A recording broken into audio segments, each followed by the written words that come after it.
Ser santos es ser reflejo del amor. Dios es amor y ama siempre. Presentamos Santo Debo Ser.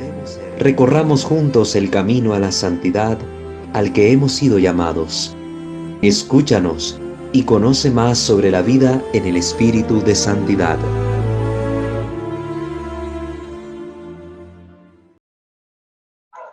Queridos hermanos, sean bienvenidos una vez más a esta transmisión de sus catequesis espirituales a través de su canal Santo Debo Ser, que por la gracia de Dios semana tras semana estamos tratando de llevar a ustedes para seguirles formando e informando en estos contenidos de vital importancia para nosotros los creyentes.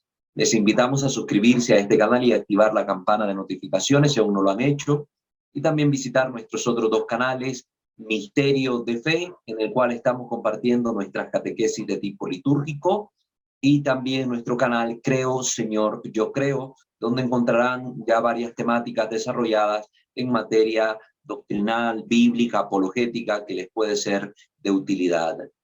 Tenemos nuestra página en Facebook, @WalterFajardo20, a la cual ustedes pueden seguir y en la que pueden encontrar diversos contenidos que también tratamos de compartir a través de ella. Pues bien, queridos hermanos, pongámonos en la presencia de nuestro Dios para iniciar con la sesión de este día. In nomine Patris et Filii et Spiritus Sancti. Amén. Señor Dios nuestro, admirable en todas tus obras, te bendecimos, te adoramos, te alabamos y te glorificamos, Señor, porque eres un Dios bueno, justo, misericordioso, bondadoso. Gracias, Señor, por todas las muestras de amor que tú nos das a través de nuestro prójimo, a través de los acontecimientos de nuestra vida, donde indudablemente quienes creemos en ti podemos ver las huellas de tu amor. Señor, queremos poner en tus manos esta sesión y pedirte las gracias necesarias y suficientes de tu Santo Espíritu para poder discernir los contenidos que aquí compartimos. Que podamos ir adquiriendo este conocimiento necesario para poder conducir nuestra vida de fe de forma tal que te agrademos en todo cuanto hagamos, pensemos y hablemos.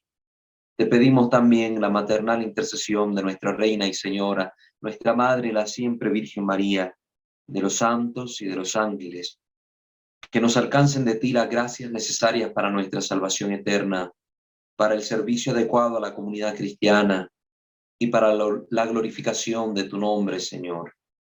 Te lo pedimos a ti que vives y reinas por los siglos de los siglos. Amén. Pater noster, qui es in celi, sanctificetur nomen tuum, adveniat regnum tuum, fiat voluntas tua sicut in cielo et in terra. Panem nostrum quotidianum da nobis hodie, et dimite nobis debita nostra, sicut et nos dimitimus debitoribus nostris, et ne nos inducas in tentationem, sed libera nos a malo. Amén. Ave Maria, gratia plena Dominus tecum, benedicta tui mulieribus, et benedictus fructus ventris tui, Iesus. Santa Maria Mater Dei, ora pro nobis peccatoribus, nunc et in hora mortis nostre. Amén.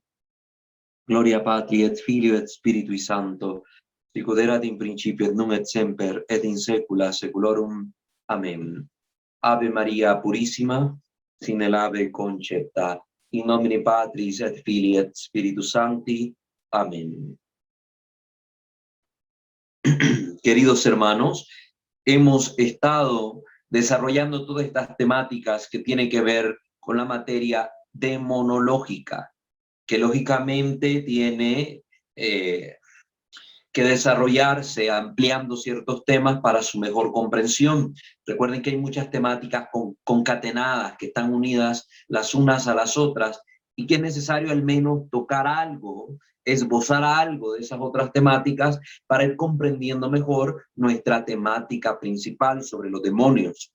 De hecho, ya explicamos lo que es un demonio, su naturaleza, hemos explicado el proceso de la conversión de los ángeles en demonios, hemos explicado un poco sobre esa temática, hemos hablado de la condenación eterna de estos demonios, de estos seres espirituales, y ahora estamos hablando un poco sobre qué es esta condenación eterna, cómo se vivirá, cómo se experimentará. En pocas palabras, ¿qué es el infierno?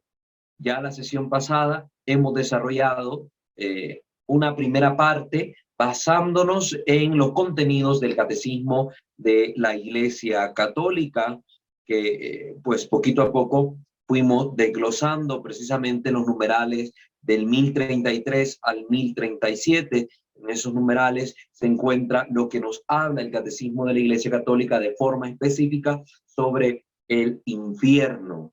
Infierno, ya hemos hecho la distinción entre los infiernos, las regiones inferiores a las cuales Cristo desciende, el infierno como tal, en cuanto a las distintas terminologías que podemos encontrar en la Escritura según nos lo presenta el Catecismo. Hoy continuaremos abordando este tema ahora a la luz de los contenidos que nos comparte el padre Jorge Loring en su obra Para Salvarte, Enciclopedia del Católico, una obra que a mí me gusta utilizar bastante por la gran cantidad de bibliografía a la cual el padre Jorge Loring, que en paz descanse, recurría para exponer las ideas dentro de sus obras. Es decir, cuando hablaba de algo, no te lo decía porque sí, no eran simples conjeturas que él sacaba, sino que estas conclusiones llegaban en base a conocimiento objetivo, compartido desde el magisterio, desde obras clásicas, desde los padres de la iglesia, etcétera, que son fuentes fiables y que pues permiten tener una amplitud de los temas tratados, una amplitud, una visión bastante amplia sobre estos contenidos y que te permite formarte un mejor criterio, un criterio más adecuado. Este punto sobre el infierno, el padre Jorge Loring también lo va a desarrollar cuando habla un poco acerca de los novísimos, nos va a hablar del juicio particular, el cielo, etcétera, el purgatorio, y va a tocar el tema del infierno como tal. Nosotros estamos dejando a un lado las otras temáticas de los novísimos porque nos queremos centrar específicamente en este punto, que es sobre el infierno, pues estamos hablando de la condenación eterna. ¿Y qué es esto de condenación eterna? Luego, pues, volveremos a lo que dice el padre Forte en su obra sobre este punto y, pues, continuaremos posteriormente desarrollando los contenidos sobre el demonio. Tenemos que ver muchas otras cosas, recuerden la jerarquía, los nombres, tenemos que ver lo de las posesiones, las causas de las posesiones, etcétera, y esperemos seguir contando con la participación de algún que otro exorcista que pueda compartirnos desde su experiencia pues algo sobre estas temáticas. Continúa pues el padre Jorge Loring desarrollando sus ideas, en este caso en el punto 99 nos habla sobre el infierno. El infierno es el tormento eterno de los que mueren sin arrepentirse de sus pecados mortales. Recuerden que la clave fundamental en todo esto, el papel principal lo juega nuestra libertad, nuestra libre decisión. Si nosotros no nos arrepentimos, si nos cerramos a esa gracia de Dios que se nos envía, que nos invita al arrepentimiento, nosotros podemos terminar condenándonos. Porque es una decisión donde la persona se autoexcluye de todos estos bienes de los cuales Dios nos participa por su amor, por su misericordia, por su gracia. Entonces, es una autoexclusión por decisión personal de la persona que se condena, del ser, del individuo que se condena. Eso nunca lo olvidemos, no me cansaré de repetirlo, porque siempre hay alguna persona que sale con la idea, siempre viene alguien que te dice, es que, ¿cómo es posible que Dios vaya a condenar a alguien al infierno? No, es que no es Dios el que condena, no, Dios dicta la sentencia, Dios hace el juicio, pero el juicio se debe emitir no de forma injusta, sino en base a las evidencias, por así decirlo, para hablar en términos que más conozcamos nosotros, en base a lo que nosotros hayamos hecho. Recuerden que dice la Escritura, quien siembra vientos cosecha tempestades, y pues Dios va a dar a cada cual lo que cada cual se merece, lo que cada cual ha querido adquirir, a lo que cada cual se ha inclinado al mal, te has apegado a los bienes temporales, viviendo de forma desordenada, rechazando a Dios en todo momento. Pues ¿cómo puedes esperar tu salvación eterna? Y mucho menos si no hay arrepentimiento. pongámosle que hayas llevado una mala vida, pero al final te arrepentiste, hubo conversión, pues habrá menos goce en el cielo, ciertamente, habrá un goce pleno según tu capacidad, como ya hemos explicado, pero pues hay esperanza de salvación si hay arrepentimiento. Si no hay arrepentimiento, pues allí reside la condenación. El infierno es el conjunto de todos los males, sin mezcla de bien alguno. Ya solo los bienes naturales que hemos mencionado con el padre Fortea, el solo hecho de existir ya es un bien. El poder inclinarse el poder pensar, son bienes naturales que aún incluso los demonios mantienen en el infierno. Pero aquí ya no hay ningún bien de parte de la gracia, ningún bien de parte de Dios en este sentido. No hay ninguna mezcla de ese bien. La experiencia del amor, de la felicidad, de la alegría, no hay ninguno de esos bienes. La existencia del infierno eterno es dogma de fe. Si es dogma de fe, es una verdad indudable de la cual nosotros no podemos venir y decir, no creo en eso. Pues esta verdad está contenida en la divina revelación. Distinto es otro tipo de verdades. Ya hemos expuesto aquí varios ejemplos, ¿verdad? Alguna visión de la Virgen Santísima, yo no quiero creer en esa visión, la visión de Fátima, pues yo no quiero creer en ella. Pues no hay problema, no me condeno si no quiero creer en la visión de Fátima y en los mensajes de la Santísima Virgen al mundo a través de esa visión. No me condeno, porque no es contenido esencial de la revelación como tal. No es requisito para mi salvación eterna. En cambio, los contenidos de la verdad, los contenidos de la fe divinamente revelados por nuestro Señor deben ser aceptados por nosotros para poder alcanzar nuestra salvación. Y la existencia del infierno es dogma de fe, del infierno eterno, es dogma de fe. Está definido, como hemos repetido sobre esta temática, en el Cuarto Concilio de Letrán. En el Cuarto Concilio de Letrán. Ahí se fijó este dogma de fe. Siguiendo las enseñanzas de Cristo, la Iglesia advierte a los fieles de la triste y lamentable realidad de la muerte eterna, llamada también infierno. Ya hemos repetido también con los numerales del catecismo que la Iglesia hace este anuncio del infierno a los pueblos no para meterles en miedo y de tenerlos subyugados bajo un dominio de terror, no, sino que le habla sobre esta realidad para advertirles de que existe la posibilidad de que uno, negándose a obrar según el amor de Dios y obrando de forma desordenada con el abuso de los dones que Dios le da, puede terminar experimentando esa desdicha, la condenación eterna. Entonces la Iglesia tiene esta obligación de advertir a los fieles sobre ese triste y lamentable estado en el que uno puede acabar.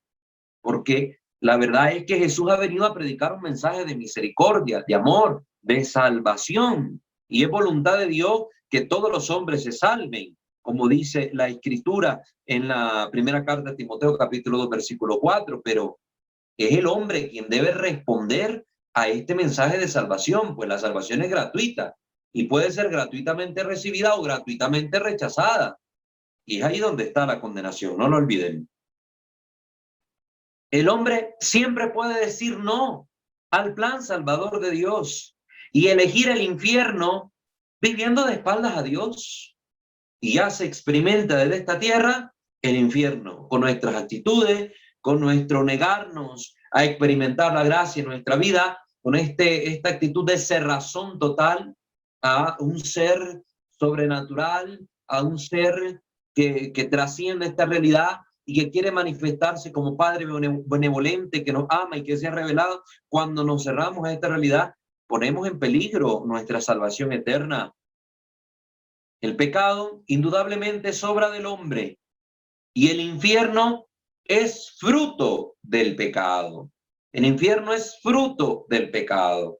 El pecado engendra la muerte eterna. Esta muerte eterna es el infierno, queridos hermanos.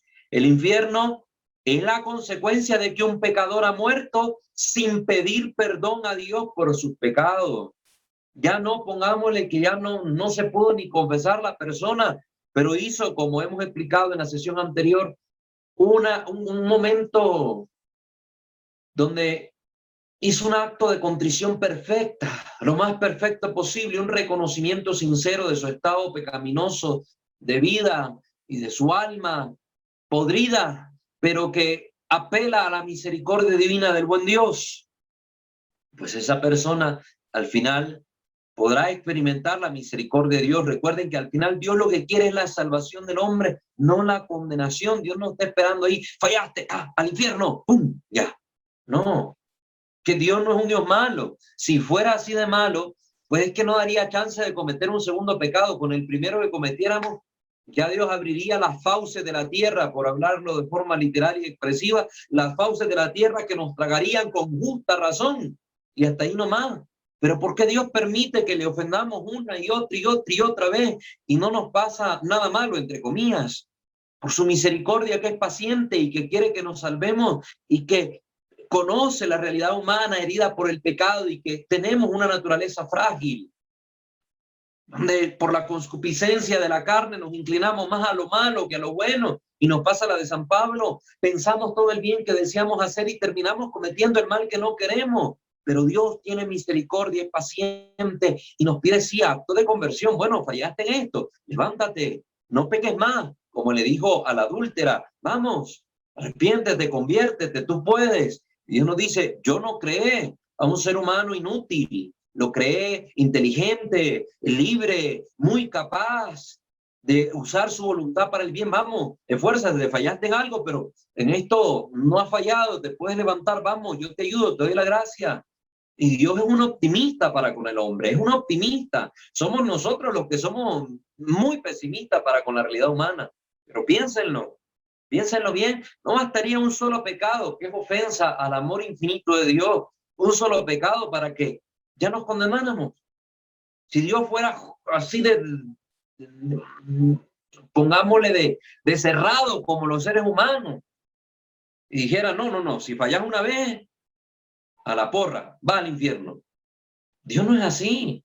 Dios quiere que todos los hombres se salven. Nos comprende y por eso nos predica un mensaje de amor. Por eso nos ha dejado mandamientos para orientar nuestra vida a la felicidad, no para privarnos del buen uso de nuestra libertad, sino al contrario, para que esa libertad la ejerzamos de forma tal de que aspiremos a nuestro bien supremo y al bien de los demás. Entonces, Dios cuida de nosotros.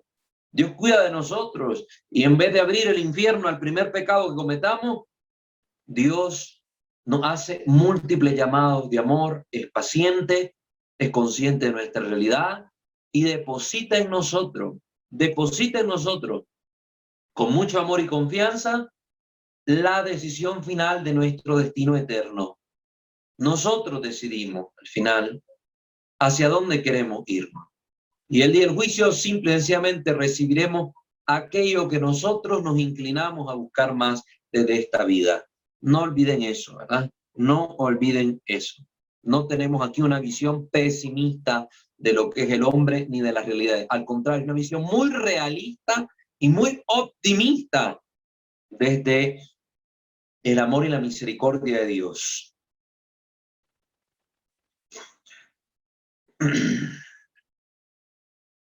Jesucristo habla en el Evangelio 15 veces del infierno. ¿Sí? La escritura nos deja ver que en boca de Jesús 15 veces aparece el término infierno. 15 veces. Y de esas 15, 14 veces dice que en el infierno hay fuego.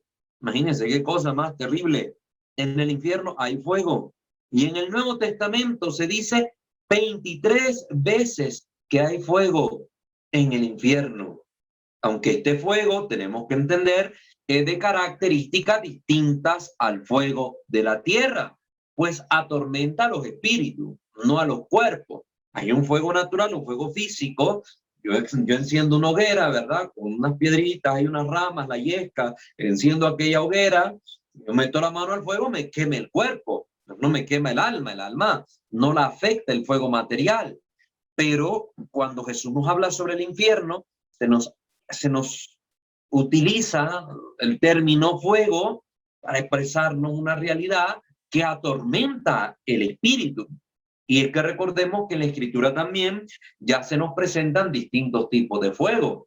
Por ejemplo, con la zarza ardiente. Cuando ardía la zarza de Moisés, dice la Escritura que Moisés miraba a la zarza arder, pero no consumirse. Es decir, no se quemaba y se hacía chicharrón la zarza, carbón, pues en última instancia. No, era un fuego que no consumía la zarza. Vemos otro tipo de fuego también en el caso de la inmolación de la ofrenda que estaba haciendo Elías cuando se enfrentó a los sacerdotes de Baal, aquellos 40 sacerdotes que retaron al profeta, y el profeta dijo: yo les voy a demostrar que el verdadero Dios es aquel al que yo adoro, el Dios de Israel, Yahvé. Hicieron aquel encuentro entre los sacerdotes y Elías y pusieron 2 víctimas, ¿verdad? Para el holocausto. El holocausto es el sacrificio que se da en honor de la divinidad por fuego, mediante el fuego. Entonces, el reto era que ambos, tanto Elías y los sacerdotes, iban a poner una víctima para el holocausto e iban a orar a su Dios. Los sacerdotes de Baal, pues a su divinidad, a Baal, y Elías al Dios de Israel, y que el verdadero Dios iba a responder la plegaria de sus siervos. Y entonces, si Baal era el verdadero, iba a hacer descender fuego del cielo para que ardiera aquella pira que habían puesto con la víctima en el centro, y pues ahí se vería que Baal era el verdadero Dios. Y si el verdadero Dios era el de Israel, el Dios de Elías, pues el fuego descendería a la víctima que había preparado el profeta.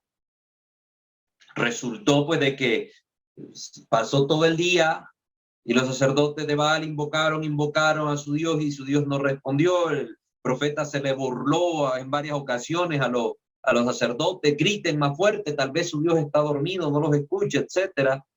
Y para que ellos vieran el poder del Dios de Israel, pues el profeta Elías mandó a que por tres veces llenasen de agua la víctima del holocausto. Pues echaron agua sobre la madera, sobre las piedras, sobre todo eso. Echaron agua más no poder. Aquello no había manera de que el fuego lo quemara, el fuego como tal lo quemara. Pero descendió del cielo, con la oración de Elías, un fuego que consumió la víctima que le habían preparado al Dios de Israel, a pesar de estar mojada.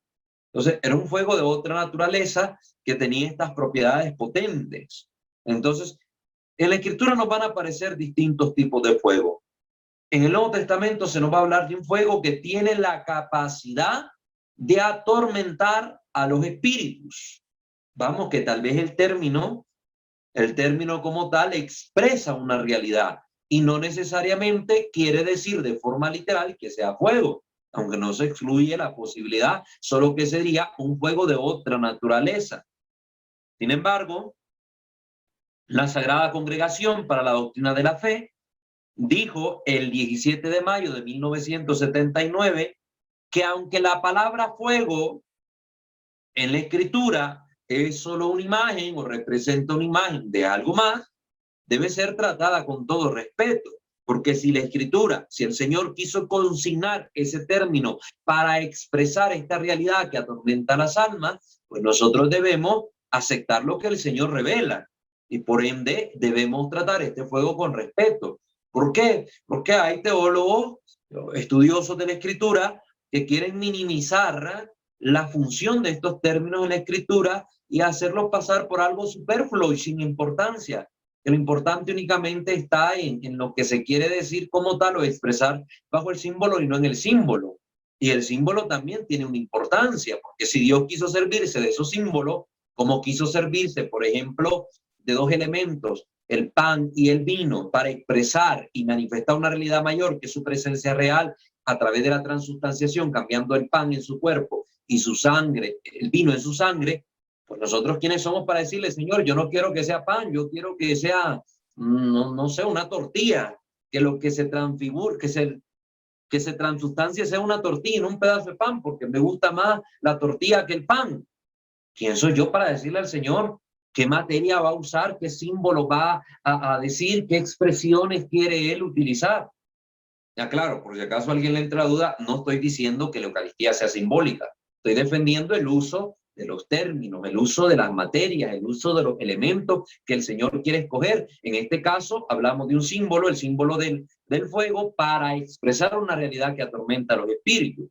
En el caso de la Eucaristía, hablamos de una materia que Él escogió para que se transformaran en su cuerpo y en su sangre, etcétera, etcétera, etcétera. En el infierno hay otro tormento que es el más terrible de todas las penas del infierno. Según San Juan Crisóstomo, es 1000 veces peor que el fuego. ¿Verdad? San Juan Crisóstomo, boca de oro. Este predicador, este padre de la iglesia, nos dice que este tormento es 1000 veces peor que ese fuego. ¿Y cuál es ese tormento? San Agustín dice que no conocemos un tormento que se le pueda comparar a este. Los teólogos llaman a ese tormento pena de daño. Ya en las próximas sesiones también vamos a hablar de lo que son las penas de daño y las penas de sentido. En pocas palabras, como lo expresa aquí el padre Jorge Loring, la pena de daño sería una angustia terrible, una especie de separación suprema que tortura al condenado al ver que por su propia culpa perdió el cielo, no gozará de Dios y se ha condenado para siempre. Ahora, como no entendemos bien ni el cielo ni el infierno, no comprendemos esta pena, la dimensión de esta pena, pero entonces veremos todo su horror en el momento del juicio final y le experimentaremos si nos condenamos. Esperemos en Dios que no, pero es algo terrible, no sé, es como, quiero poner un símil a esta idea, una comparación, no sé, es como cuando vos querías hacer algo maravilloso y tenías ya las metas y tenías, no sé, un proyecto donde ibas a ganar miles de dólares y que te iba a dejar la vida tranquila, te lo iba a realizar, pero tomaste una mala decisión y sos consciente de que tomaste esa mala decisión y echaste a perder todo.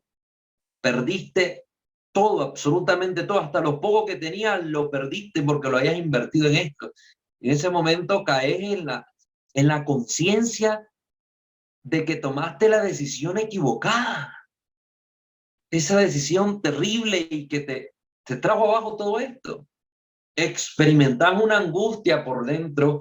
Mucha gente cae en depresión por situaciones así, depresiones que terminan en suicidios, porque es tan profundo el dolor, tan profunda la experiencia tormentosa que por dentro les está quitando la paz, les está perturbando, que solo buscan la muerte como escapatoria. En el infierno el problema es que, dice el escritor, la muerte huirá de ellos, es decir, no podrán ni siquiera morir, eso es lo terrible. Pero será consciente de que por su propio error la persona ahí quedó. Pues la pena de daño, haciendo esa comparación para comprender mejor, es algo así, pero peor, llevado a un nivel que nosotros no podemos comprender en esta vida. Así como no podemos comprender en esta vida la gloria del cielo. Podemos ya degustar algo de la gloria divina del cielo a través de la Eucaristía, por ejemplo, o algunas experiencias de los místicos, pero esas experiencias no son ni una centésima parte de lo que es la majestad de la gloria divina y de la experiencia de la bienaventuranza eterna.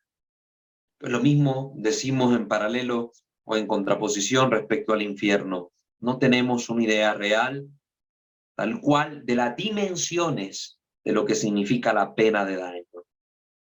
La Biblia, por eso, pone en boca del condenado un terrible grito, un terrible grito. En el libro de la Sabiduría, capítulo 5, versículo 6, un libro que le han quitado los protestantes a la Escritura, a las Sociedades Bíblicas Unidas en el siglo XIX. Les falta sabiduría. La Biblia pone en boca del condenado un grito terrible. Me he equivocado. Lo que va a expresar el condenado. Me he equivocado, he elegido mal, he usado mal de mi libertad, de mis potencias, de mi inteligencia, he escogido mal. porque todo al final es cuestión de elección en libertad. Recuerden lo que dice el libro del Deuteronomio, las famosas catequesis de los dos caminos. Pongo delante de ti dos caminos, elige vida o muerte, luz o tiniebla, escoge. Somos nosotros los que hemos de escoger, pues el condenado que ha elegido la muerte y las tinieblas va a decir en ese momento, cuando esté experimentando el infierno: me he equivocado. Libro de la Sabiduría, capítulo 5, versículo 6, queridos hermanos.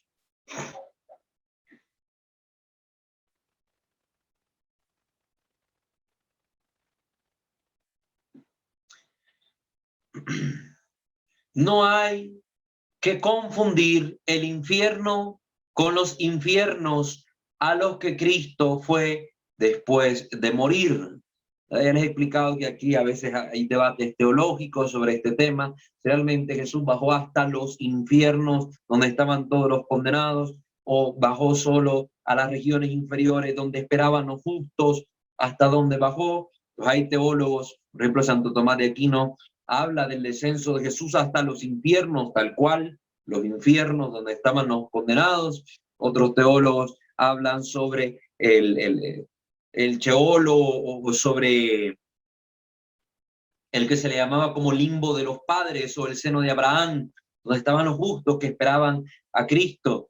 Pero pues la explicación que se da sobre todo a los infiernos a los que desciende Cristo es la predicación a todos los que ya estaban muertos, a todas las almas. Y ahí se van tanto los justos como los injustos. Los justos para conocer la maravilla de aquello que guardaban y que recibirán el premio a lo que esperaron en fe, y los condenados para darse cuenta y conocer aquello que perdieron. Por eso la mayoría la mayoría de opiniones apunta que el descenso de Cristo fue plenamente hasta el infierno como tal. El infierno como tal. El catecismo solo se ha remitido a hablar sobre esta región donde estaban los muertos. Pueden leer más sobre ese punto, ¿verdad? Yo siempre aquí tengo el catecismo a mano. Aquí está, cuando el catecismo habla sobre el cuerpo sobre el descenso de Jesús a los infiernos, al tercer día resucitó entre los muertos. Entonces va a hablar el catecismo en el numeral 632 y siguiente: Cristo descendió a los infiernos, y va a dar toda la explicación sobre ese tema que ya también hemos mencionado algo por acá.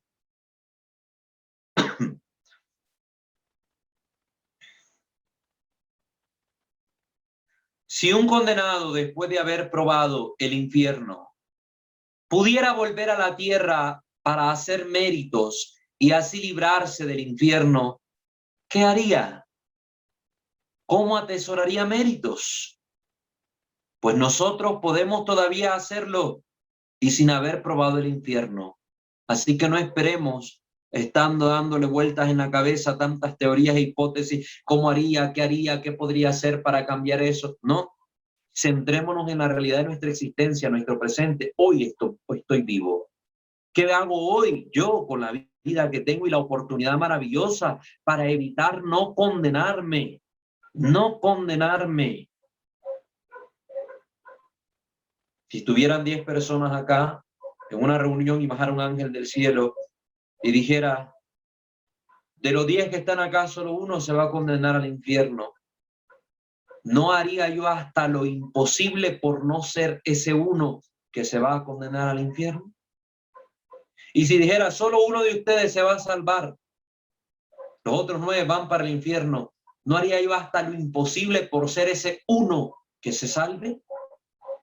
Y entonces, ¿por qué no lo hacemos ahorita si la advertencia ya la dio Cristo? Muchos serán los que se condenen, pocos los que se salvarán. Ya dio el mensaje Cristo sobre eso. Ya nos dio la advertencia. ¿No quiero yo entonces estar entre esos pocos que se salvarán? ¿O quiero ser contado entre los muchos que van por el camino ancho que termina en la perdición?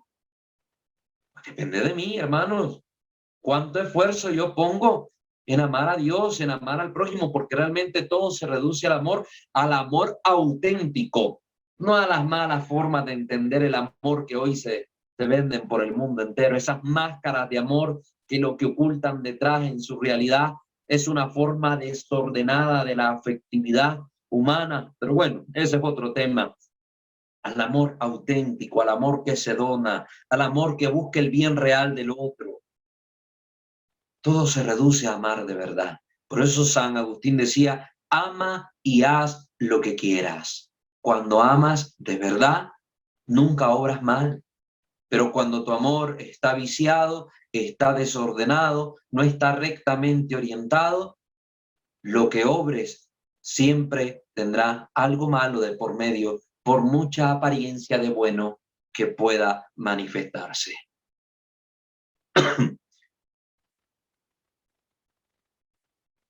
Continúa el padre Jorge Lorin diciendo que los testigos de Jehová niegan la existencia del infierno, basados en que Cristo a veces empleó la palabra Sheol, que significa tumba. Pero la palabra Sheol significa infierno en el sentido teológico, pues si las almas de los justos son liberadas por Dios del Sheol, no podemos considerarlo como un domicilio común de todos los muertos. Pues si el Sheol, o como dice aquí el padre, al ser liberadas del Sheol, las almas de los justos llevadas con Dios, el Sheol que antes abarcaba a todos los muertos, se convierte en destino solo para los impíos, es decir, se convierte en el infierno. Sheol es la morada de los malvados después de la muerte. A partir de Cristo, que ya ha rescatado a estos justos que aguardaban la venida del Mesías, pues los que quedan ya en la tumba, los que quedan muertos, por eso hablamos de muerte eterna, son los condenados.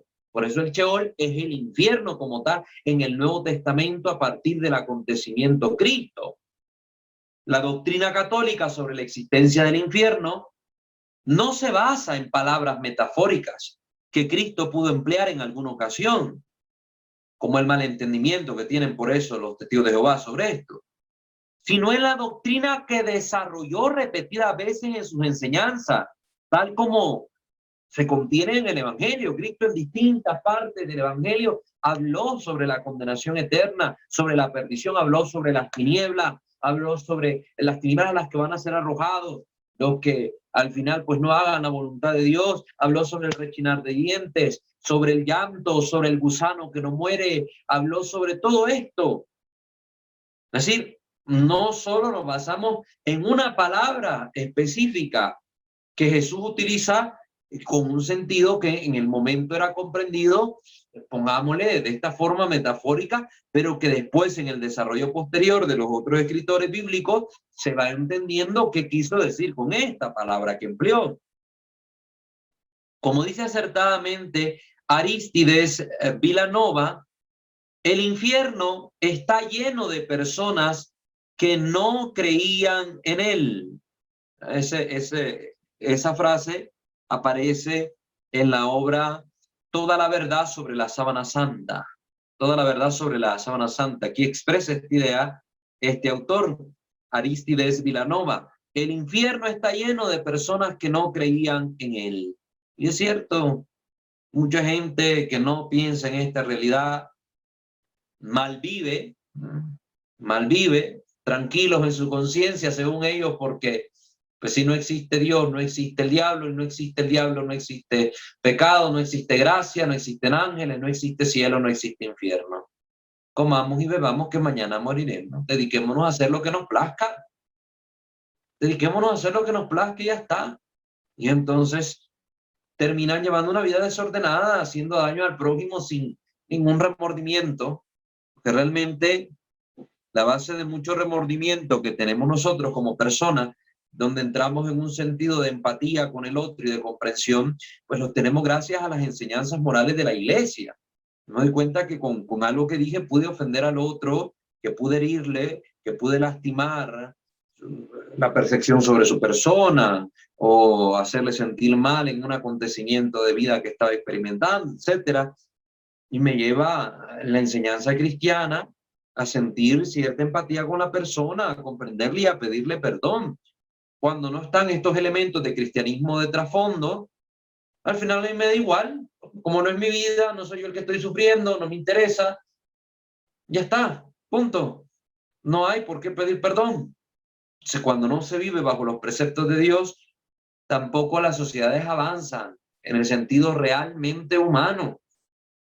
Los mismos derechos humanos que hoy se reconocen, la lucha por la defensa de estos, viene precisamente de personas conocedoras de la fe, comprometidas por hacer llegar al otro la experiencia del amor real, del amor de Dios que se expresa a través de los hermanos.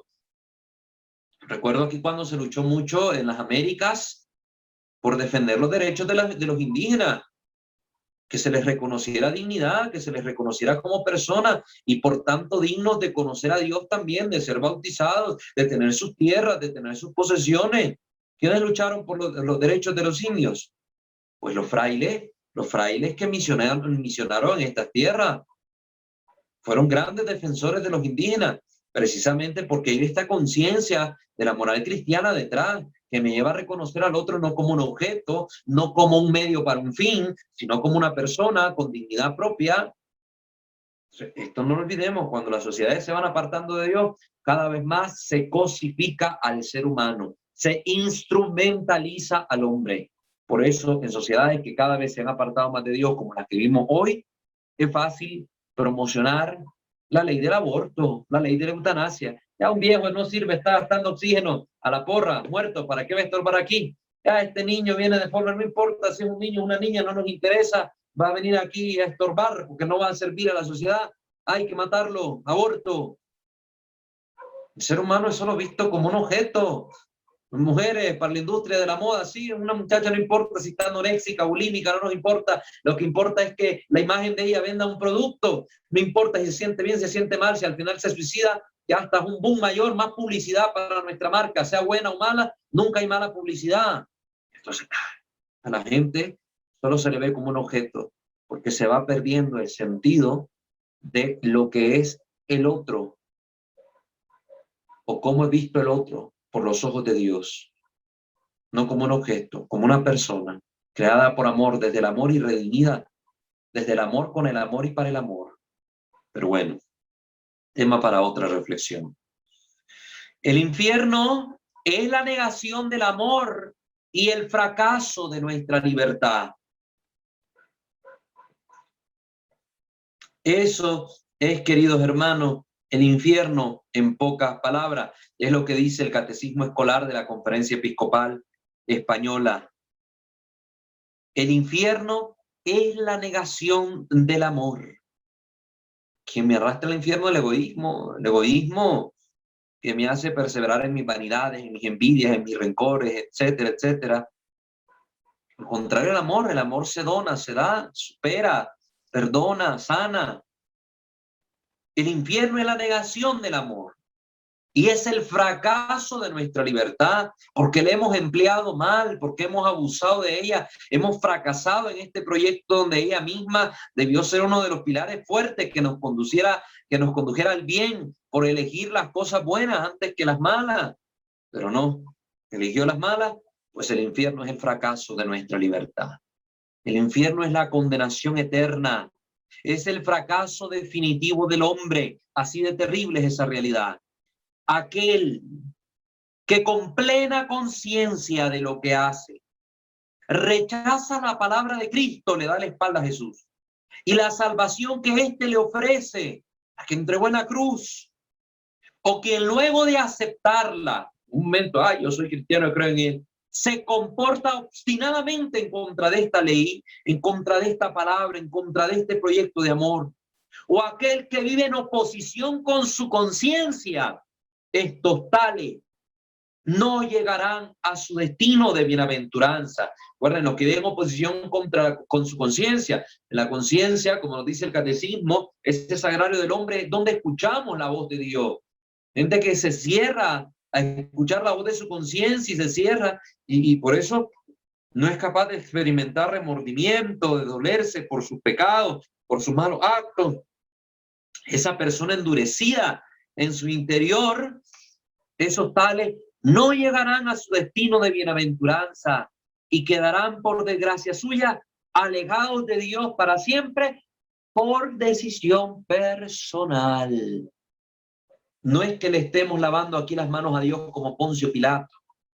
Es que recuerden, como dijimos de la prueba de los ángeles, el destino externo es algo tan importante que Dios, que ha querido crear su criatura con libertad, la hace partícipe de las decisiones que le llevarán a vivir o la bienaventuranza eterna o la condenación eterna.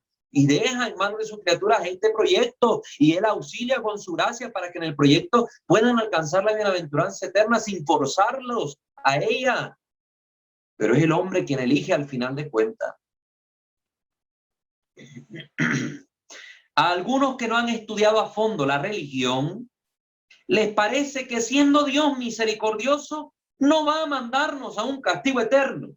Y me encanta esta idea que expresa aquí el padre Jorge Loni, porque precisamente es la ignorancia de las verdades reveladas, la ignorancia de la religión, la ignorancia de la doctrina, la ignorancia de la palabra de Dios, la que lleva a estas personas a formarse ideas equivocadas. Ay, no, es que Dios es tan misericordioso que no nos va a mandar al infierno.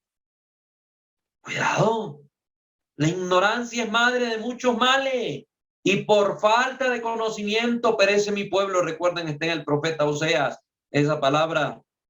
¿Cuánta gente se forma una mala idea del infierno porque tiene una mala idea de Dios, porque tiene falta de conocimiento en las verdades de fe y la doctrina? Y a veces quienes exponen estos argumentos, no, Dios es tan misericordioso que no va a mandar a nadie al infierno, son gente que va muy poco a misa, gente que no se ha leído nunca el catecismo, gente que no participa en un retiro, gente que no ha recibido charlas sobre doctrina, no tiene una formación sólida en su fe.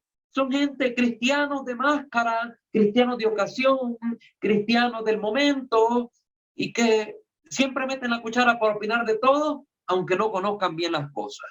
Y por eso dan una opinión errada, que forma ideas erradas en la mente de personas que la escuchan, que se van poniendo una concepción distinta de lo que es en verdad la fe, o en verdad Dios, o en verdad su palabra, porque el mal testimonio de estos malos cristianos lo lleva a alejarse más bien de Dios por esta idea errada que transmiten con su testimonio, que se ha formado en base a una ignorancia enorme en esta verdad de fe. Recuerden, sin embargo, que a pesar de estos argumentos e ideas que presenten esta persona, el infierno es eterno y es dogma de fe. No dudemos nunca que es dogma de fe.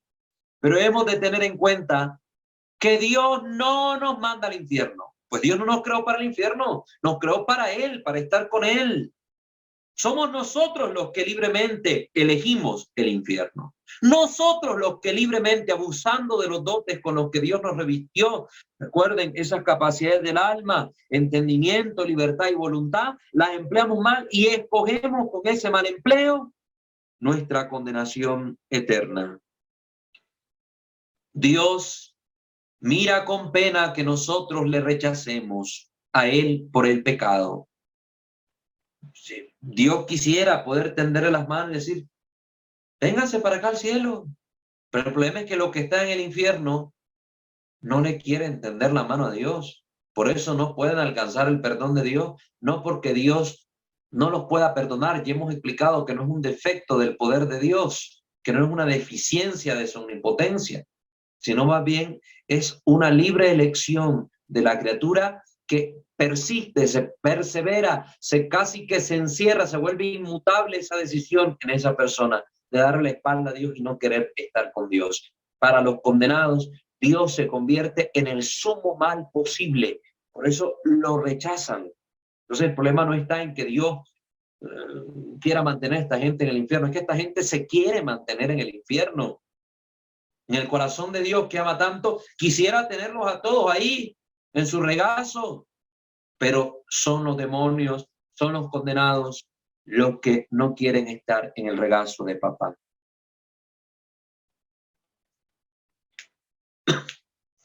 Por el pecado he renunciado a Dios y he elegido a Satanás.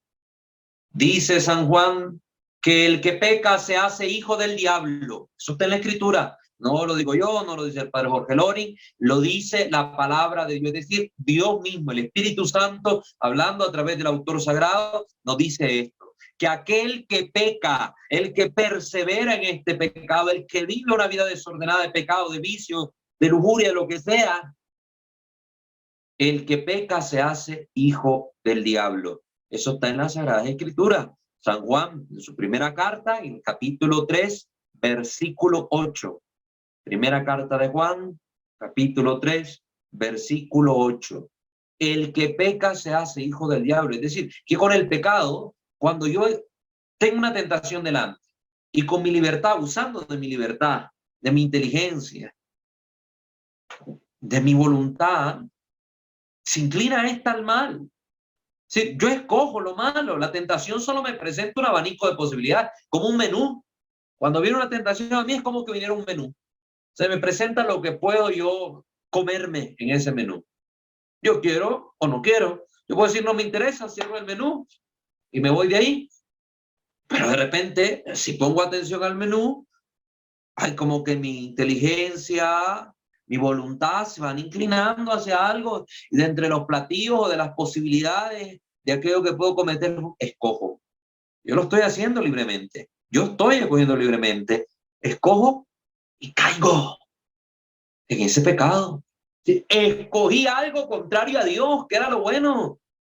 Lo de Dios estaba en otro menú, pero yo quise esto, que estaba en este. Este menú me interesó más, yo lo miré más atractivo. El demonio me lo puso tan bonito, tan coloreado, casi que en 3D, que se me salía la figurita. Y yo dije, ay, esta sí la quiero. Y ahí caí en la trampa del maligno. Pero caí porque yo quise. Porque si yo no he querido, como dicen los exorcistas, ni el infierno, ni el demonio con todos los poderes del infierno juntos me pueden hacer pecar si yo no quiero pecar. Ay, porque yo quise. Pequé y escogí el mal. Si le escogí, en vez de a Dios por padre, escogí al diablo por padre. Entonces, por eso dice la Escritura, el que peca se hace hijo del diablo, porque escoge al diablo por padre. Y vive a la sombra del maligno. La sombra del maligno que, bueno, ya hablaremos de ese tema más adelante, cuando miremos todo lo que ocasiona relacionarse con el diablo. Dios acepta esto con mucha pena, pero respeta la decisión de su criatura, porque Dios le dio la libertad. No te va a dar algo para después decirte, no, no lo hagas así, hazlo así. No.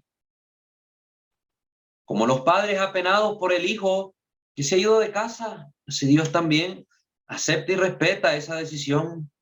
Jesucristo nos enseñó clarísimamente la gran misericordia de Dios, pero también el mismo Cristo que predicó la misericordia, el evangelio de la misericordia, si quieren, como lo manifiesta Lucas, también nos dice que el infierno es eterno. El mismo Jesús que nos habla de una cosa, también nos habla de la otra. Y son ambas las que tenemos que considerar. La divina misericordia, pero también la divina justicia. Cristo afirmó la existencia de una pena eterna, donde el gusano no muere y el fuego no se apaga, dice el Evangelio de San Marcos, capítulo 9, versículo 48. Dirá a los de su izquierda, va a decir en otro lado del Evangelio, apártense de mí, malditos, al fuego eterno, preparado para el diablo, como lo dice también en Mateo 25, 41, y el versículo 46 dirá que los malos irán al suplicio eterno y los justos a la vida eterna. Cristo habló de estas realidades. Es palabra del mismísimo Señor Jesucristo. Él es el que habla con su propia palabra de la existencia de este suplicio eterno, de este fuego, de este lugar de condena donde el gusano no muere. ¡Qué terrible! El gusano que se come la carne, el gusano que se come el cuerpo entero, el tormento en la conciencia. Es preciso subrayar que la verdad más veces enunciada en el mensaje moral del Nuevo Testamento es la existencia de un castigo eterno. Es la verdad más enunciada en el mensaje moral, que nos habla de lo bueno, de lo malo, de los premios y los castigos. Pues el mensaje moral del Nuevo Testamento recalca, remarca, pone hincapié en la existencia de un castigo eterno para quienes no obran correctamente. Bueno, no es porque yo soy el que mando y si vos haces lo contrario te castigo. No. Recuerden que Dios no tiene esa figura. Dios no es así. Dios es un padre que propone un camino, un proyecto de vida que te da felicidad eterna, que te da bienaventuranza, que te permite tener buenas relaciones con los demás, vivir en paz como hermanos, como familia, pero que el que se condena es el que elige dentro de esas posibilidades y con las capacidades que Dios le da, elige aquello que lo daña a sí mismo, elige aquello que daña las relaciones con el prójimo, elige aquello que al final rompe sus relaciones con el sumo bien. Entonces, terminé experimentando este mal eterno, terminé experimentando este castigo. Esto que nos quede clarísimo. No voy a cansarme de repetir esas ideas. Negar que la conducta humana merece un premio o un castigo no solo se opone a la fe, sino que es carecer de un mínimo de rigor intelectual en la lectura e interpretación del Nuevo Testamento. Es que la persona que niega esto carece de ese mínimo que al menos se exige para alguien que va a leer la Escritura, que va a leer e interpretar el Nuevo Testamento. Hay premio y hay castigo. Y esa es ley de vida humana incluso. Ley de vida humana. Tribus, pueblos que no conocen a Dios, siempre han tenido leyes que premian y castigan. Aún en las sociedades más ateas, siempre ha habido premio y castigo, porque es connatural, porque hasta una ley existe de física, toda acción tiene su reacción. Cada acto que yo realice tendrá una consecuencia, será esta buena o será mala, pero tendrá una consecuencia. Entonces, obras buenas tendrán consecuencias buenas, obras malas tendrán consecuencias malas. Acción, reacción. El infierno eterno, pues, es una pena tremenda, pero hay que caer en la cuenta que es para ofensas graves y deliberadas, no con atenuantes. Son ofensas graves y deliberadas al Ser Supremo que es Dios. El dogma de fe que existe, es dogma de fe que existe un infierno eterno para los pecadores que mueran sin arrepentirse. Aunque Dios es misericordioso, también es justo. Dice la Sagrada Escritura, tan grande como ha sido mi misericordia, también lo será mi justicia. Eso lo encontramos en el libro de Eclesiástico o Siráside, capítulo 16, versículo 12 y siguiente. Tan grande como ha sido mi misericordia, será mi justicia. También me acuerdo, que me lo sé de memoria, que el Eclesiástico capítulo 5, el Eclesiástico capítulo 5, que habla sobre esta verdad también, la gente que abusa de la misericordia del Señor, acumulan pecado tras pecado, no se arrepienten, pues el día de la ira perecerán. Dicen, Dios perdonará mis muchos pecados, pero no se cansan de acumular pecado tras pecado. Pues esta gente que vive así, el día de la ira perecerá y el Señor lo va a castigar. Su misericordia, la misericordia de Dios no puede oponerse a su justicia divina. Y aunque la justicia de Dios no es inexorable, sino que está dulcificada por su misericordia y siempre inclinada a tener en cuenta todos los atenuantes, debemos considerar que no es algo de juego. La justicia divina no es cuestión con la que podamos jugar. No es cuestión con la que podamos jugar. Como Dios es misericordioso, perdona siempre al que se arrepiente de su pecado. El requisito es el arrepentimiento. Esa capacidad de volverme sobre sí mismo, reflexionar, volver sobre sí mismo, reflexionar y darme cuenta que esta obra mala ha tenido una consecuencia mala, que he lastimado al otro, que me he hecho daño a mí mismo, que he faltado al amor de un Dios tan bueno que me ama. Esto causa en mí el arrepentimiento. Sí, querer enmendar, rectificar por lo malo que hice. Lo reconozco, pero también me predispongo a orar de forma diferente. Ese es el verdadero arrepentimiento.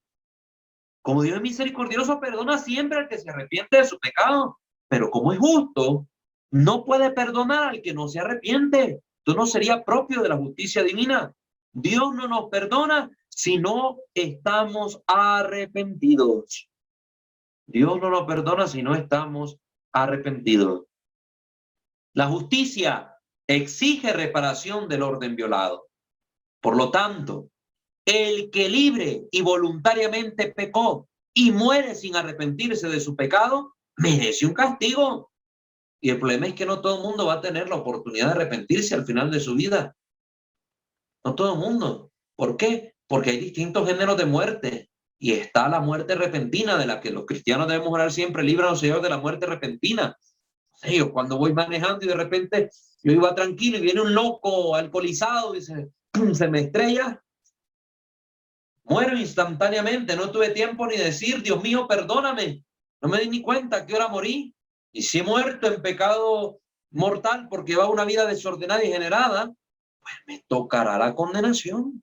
Porque tuve la posibilidad de arrepentirme durante mi vida y no aproveché mi vida para arrepentirme. Estaba esperando ese último momento, ese último instante, como que yo fuera dueño del tiempo y de la vida para decir cuándo me voy a morir, cuándo no.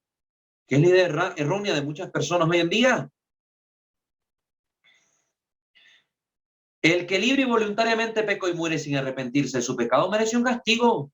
Y este castigo ha de durar mientras no se repare la falta por el arrepentimiento.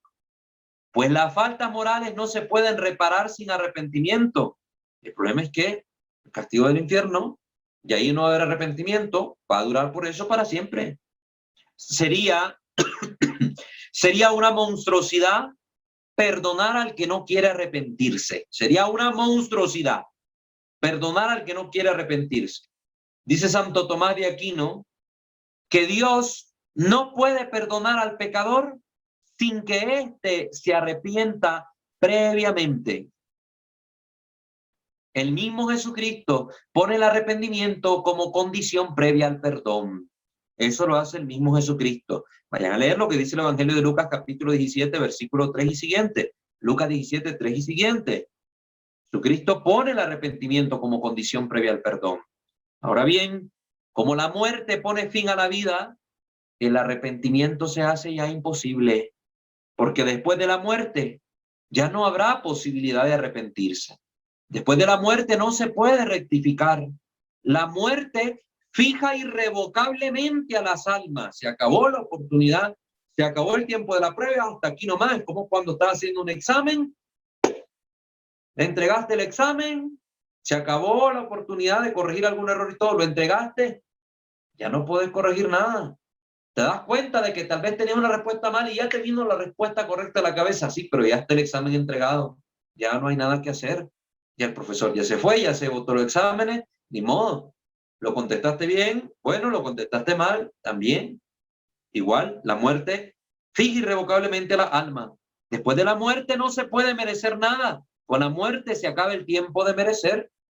En el purgatorio, ¿quiénes están? Los que van para el cielo, pero se están purificando. Nuestras oraciones ayudan a las almas del purgatorio a vivir ese momento de purificación.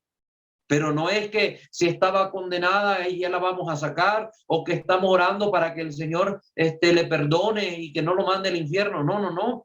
Estamos orando para ayudar a esa alma en ese tránsito al cielo, porque ya están en la antesala del cielo. El purgatorio viene siendo como el atrio del cielo.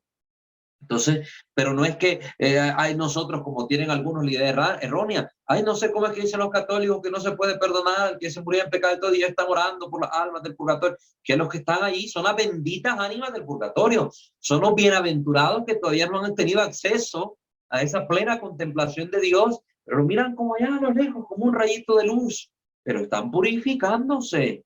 Pero ya estas almas están salvas, están salvas. Ayudamos a vivir el momento de la purificación con nuestras oraciones. La muerte aparece como punto final del estado durante el cual el hombre puede hacer opciones en las que se abra o se cierre a Dios.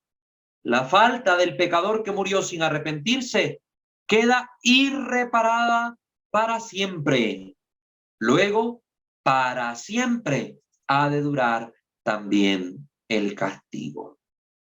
Eso es lo que nos dice el padre Jorge Loring. Muy bien, todavía él habla un poquito más, sigue desarrollando aquí la idea sobre el infierno, pero pues ya por cuestión de tiempo no nos va a dar la posibilidad de abarcar hoy el resto de los contenidos. Sin embargo, creo que ha sido bastante enriquecedor el tema de hoy sobre estos aspectos que hemos escuchado. Y Dios primero, la próxima sesión continuaremos abordando la temática. Recuerden suscribirse a este canal si no lo han hecho, Santo de Vocer, y activar la campana de notificaciones. Pueden visitar nuestros otros dos canales, Misterio de Fe y Creo Señor Yo Creo, así como seguirnos en nuestra página en Facebook, @WalterFajardo20. De todo esto siempre tienen los enlaces, los links en la descripción de cada video. Muy bien, vamos a abrir ahora los micrófonos para sus preguntas, sus comentarios que quieran ustedes realizar al respecto, según lo que hemos compartido el día de hoy. No sé si hay algún comentario ahí en Zoom o en YouTube, los que están en vivo. Si es así, hermana Naivi, por favor, le da lectura. Sí, hay un comentario aquí en Zoom. Elizabeth Mendoza. Buenas noches a todos. Hermano, me queda más que claro que el libre albedrío que nos ha dado el Padre es un don de dos filos. Está en nosotros la condenación o salvación de nuestra alma. No es fácil vivir en gracia, pero si nos ponemos a luchar y trabajar para ello, siempre buscando a nuestro Señor Jesús, pidiendo al Espíritu Santo que nos asista y a María Santísima ir de su mano, habrá siempre una luz en nuestro camino, para hacer un buen discernimiento en todo cuanto necesitemos para seguir por el camino que debemos andar. Segura estoy que Dios, como todo un Padre justo, amoroso, ve nuestros corazones y sabiendo lo que hay en él, así como viendo nuestros esfuerzos del día a día, es como nos juzgará. Así es. El que camina en el amor al final no temerá del juicio de Dios. Porque como decía San Juan de Dios, San Juan de la Cruz, al final de la tarde seremos juzgados por el amor. Pues quien actúa movido por una fe auténtica, dirá San Pablo en la carta a los Gálatas, la fe actúa por la caridad, actuará en una vida de caridad, que no es únicamente encerrarse en las obras de misericordia como tal, en hacer algo por, sino que va más allá, vive una vida, una dimensión de donación, de entrega total a Dios y al prójimo, de forma tal que al momento de la muerte no le atormenta nada, no hay nada que le inquiete, muere en paz. Aunque venga el demonio a acecharlo, no lo puede alejar del amor de Dios. Nada nos podrá separar del amor de Cristo Jesús, nos dice el apóstol Pablo. Entonces, quien vive en el amor, vive tranquilo. No teme ni a la muerte ni a la condenación. La condenación la ve como una imposibilidad para él y la muerte la aguarda con alegría y esperanza para que pueda llevarla al encuentro definitivo con el Señor. Entonces, me alegro, hermana, que esté comprendiendo los temas y que exprese estas palabras que nos ha compartido. Muchas gracias. No sé si alguien más quiera comentar algo. No sé, nuestros hermanos de Canadá, Costa Rica, Nicaragua, México. No sé si hay algún comentario en YouTube. No, no hay ningún comentario en YouTube. Ok. Los hermanos de YouTube ya están tranquilos. Pueden comentar también. No se preocupen, aquí les damos lectura a sus comentarios. ¿Y de los que están conectados, alguien quiere comentar algo? Hermanos de Costa Rica, siempre participan bastante y estoy agradecido con su participación. ¿Tienen algo que decir?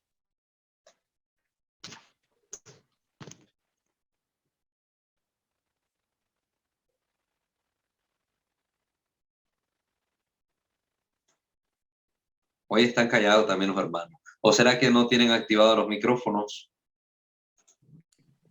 No, sí, ya están activados. Ya están, ok, ya están activados. Ya, hermano Walter, ¿Sí?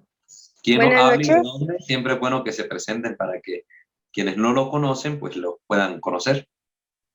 Soy la hermana Rosario. Estuvimos en San José. Yo le quería preguntar, entonces, ¿qué es Nimbo? Porque, no, bueno, yo entendí que hay un lugar donde todos los que murieron antes de llegar nuestro Señor aquí a la tierra, al morirse fueron a ese lugar. Al morir él y bajar a los infiernos, digamos, se llevó al cielo, abrió las puertas del cielo y se llevó a todos los buenos, ¿no? A los que merecían perdón. Y los demás, pues si pecaron, se quedaron condenados. Quería preguntarle, ¿ese es el limbo o qué es el limbo? Sí, el término es limbo, el limbo. Ah, perdón. Sí, Limbo. el limbo con L, ¿verdad? Con L, perdón. Sí, porque yo creo que usted me decía nimbo. Ajá, sí, limbo. El limbo. Bueno, miren, la cuestión es que el limbo como tal es un postulado teológico, es decir, no es dogma de fe la existencia del limbo, solo es dogma de fe la existencia tanto del cielo como el infierno y el purgatorio. Limbo se ha acuñado por los teólogos el término para explicar distintas realidades en los estados de la muerte, que la muerte, recuerden, es un ámbito que para el ser humano sigue siendo misterioso, es un ámbito de grandes misterios. Entonces se suele hablar del limbo de los padres para expresar esta realidad que vivieron los justos que murieron antes de la venida de Cristo y aguardaban precisamente su venida. Entonces están en un lugar distinto de donde están los condenados. Todos estaban muertos, pero no podían estar en el mismo lugar porque no era justo, como Dios es justo, no era justo que los malos y los buenos tuvieran el mismo destino mientras esperaban al Mesías. Entonces se habla del seno de Abraham en la Escritura. Este sería el limbo de los padres. Igual, para expresarlo en palabras que entendamos, serían como regiones diferentes. Todos están muertos, pero unos están en una región y otros en una muy diferente. Entonces los que estaban con Abraham, los justos, los que estaban aguardando al Mesías, pues estaban en una región donde no estaban sufriendo los castigos que tal vez los condenados, sí, porque eran malos, los réprobos, los inicuos que menciona la Escritura. Entonces cuando Cristo viene y predica a los muertos con su descenso al infierno, pues los condenados lo rechazan, igual lo terminan rechazando, pero él les hace ver de lo que se perdieron. Y los que estaban aguardando la venida del Mesías, al escuchar el mensaje de la redención, pues se alegran y con Cristo son liberados y son trasladados de esta región donde estaban en la sala de espera para ir ahora al cielo. En cambio, hay otro limbo, que es el limbo de los niños, que también es otro de los postulados de algunos teólogos, la existencia de una región para aquellos niños que han muerto en pecado, en el pecado original, sin bautizar, y que era el único pecado que les acompaña. Como es pecado y sigue siendo algo que aparta de Dios, pues algunos teólogos postulaban de que tampoco merecían el cielo, porque no habían tenido la oportunidad de acceder a algo que les limpiara de ese pecado. Pero es un postulado de algunos teólogos, porque la realidad bíblica nos muestra, como hemos dicho acá en la Escritura, que Dios lo que quiere es la salvación de todos los hombres.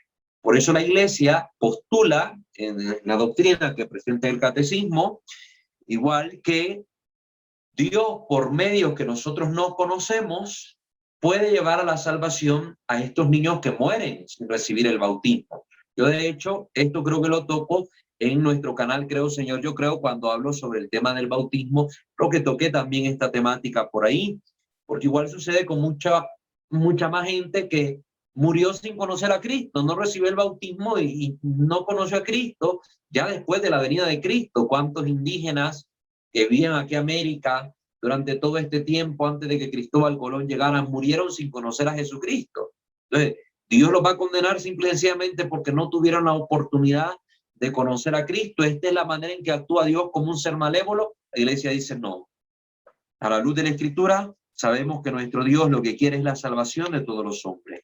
Entonces, por medios que nosotros no conocemos, a los que no han tenido la maravillosa oportunidad de conocer la buena nueva de la salvación, el evangelio y todo el tesoro de la gracia que la Iglesia transmite, pues Dios por otros caminos que no sabemos nosotros, que pertenece a su prerrogativa divina, su derecho divino, pues lo llevará a la salvación. Pues entonces esta misma ley aplica para estos niños que murieron sin bautizarse. Y entonces no habla la iglesia en estos tiempos del limbo para los niños que mueren sin el bautismo, solo con el pecado original. ¿Sí? Espero haber aclarado su duda. No sé si no se entendió, o qué fue lo que entendió. Si me responde, hermana.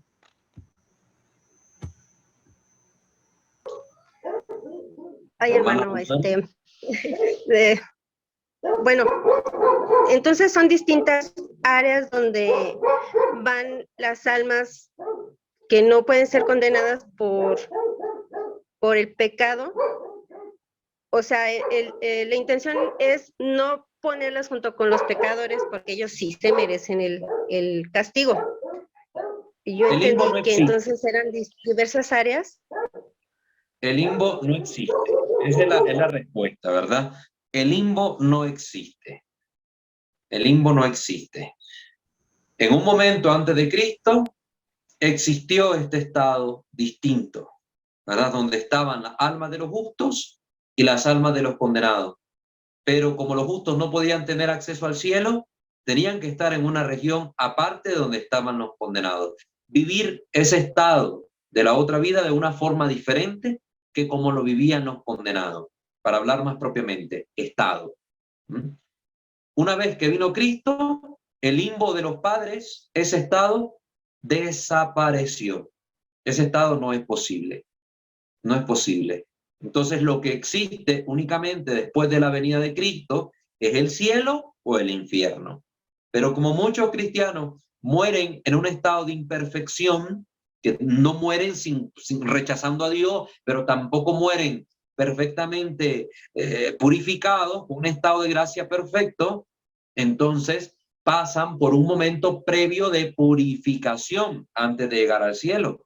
Pero no es una realidad. El limbo no existe como tal, era un postulado de los teólogos, una propuesta teológica que algunos teólogos mantuvieron a lo largo de los siglos, pero que la iglesia no había fijado magisterialmente esa postura como aceptada de forma universal para todos los creyentes, ¿no? Los teólogos seguían debatiendo, la iglesia dejó que siguieran debatiendo, que siguieran madurando las cosas, hasta llegar a esta conclusión, pues que aparece también en el Concilio Vaticano II, que aparece en el Catecismo de la Iglesia Católica, y que bueno que la consultemos. Pero el limbo como tal no existe, no existe. Solo hablamos de cielo e infierno, y la antesala del cielo, que es el purgatorio, como un estado de purificación. ¿Sí? Ok, ahora sí ya entendí. Muchas gracias, hermano. Claro que sí. A mí pregúnteme de las 3, 4 formas diferentes que sea posible, porque a mí igual me gusta explicarlo de varias maneras con tal de que quede clara la idea, porque eso es lo importante para mí, no solo responder y que, ay, ya respondió el hermano, si no entendió, bueno, y si entendió también. No. La idea de esto es que podamos transmitir conocimientos que queden claros para las personas que tienen alguna duda o comentan algo, o necesitan que se les explique con mayor claridad algún detalle. Entonces, no tengan miedo, ni pena, ni dude en preguntar al respecto, ¿verdad? Sí, no, ya ahora sí ya, me quedó claro. Muchísimas gracias, hermano. Claro, hermano Rosario, para eso estamos.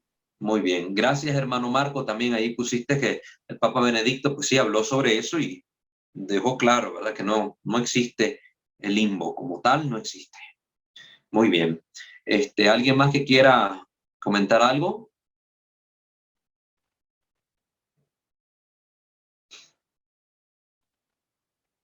Pregunten, que miren que sus comentarios enriquecen bastante la sesión. Enriquecen bastante la sesión.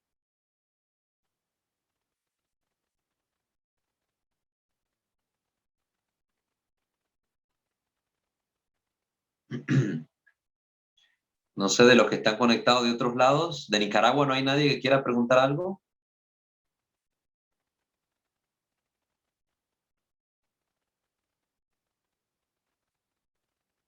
Bueno, muy bien. Las 2 participaciones esta vez fueron sobre todo de México, tanto nuestra hermana Elizabeth como nuestra hermana Rosario. Pues muchísimas gracias también por su participación. ¿No hay comentario entonces en YouTube tampoco? ¿Ya nadie más puso nada? No, ¿Escribió no hay nada? comentarios.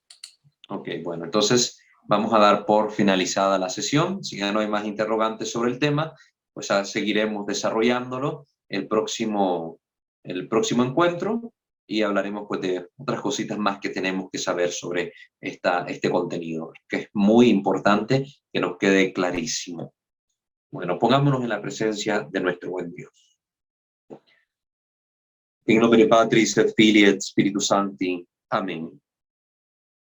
Señor Dios nuestro, infinitamente bondadoso, misericordioso y justo, queremos darte gracias por tantas muestras de tu amor para con nosotros, por las gracias que nos envías tú para nuestra salvación eterna, auxiliándonos en todo momento en este combate arduo que tenemos contra las tentaciones que nos invitan a inclinarnos hacia aquello, Señor, que es falso y que es malo.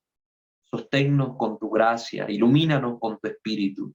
Que los ruegos de nuestra Madre, de los santos y de los ángeles nos ayuden para poder en todo, Señor, obrar de forma tal que agrademos a tu voluntad, que busquemos siempre el bien nuestro y el de los hermanos, y que en todo cuanto hagamos, Señor, siempre te glorifiquemos a ti, que vives y reinas por los siglos de los siglos.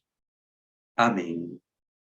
Sub tuum presidium confugimus Santa Dei Genitrix, nostra deprecationes ne desficias in necessitatibus, sed a periculis cumti liberanos semper, o Virgo gloriosa et benedicta. Amén. Sancte Micael Arcangele, defendenos in prelio, contra nequis insidias diaboli esto presidium. Impere Deus supplices deprecamur, tuque prince militia celestis, Satanan aliosque spiritus malignos, via perditionem animarum pervagantur in mundo, divina virtud in infernum detrude. Amén. Ángel de mi guarda, dulce compañía, no me desampares ni de noche ni de día. No me dejes solo, que sin ti me perdería. En la hora de mi muerte llévame feliz a los brazos de Jesús, José y María. Amén. Ave María Purísima, sin el ave concepta. In nomine Patris et Filii et Spiritus Sancti. Amén. Que el Señor me lo bendiga a todos.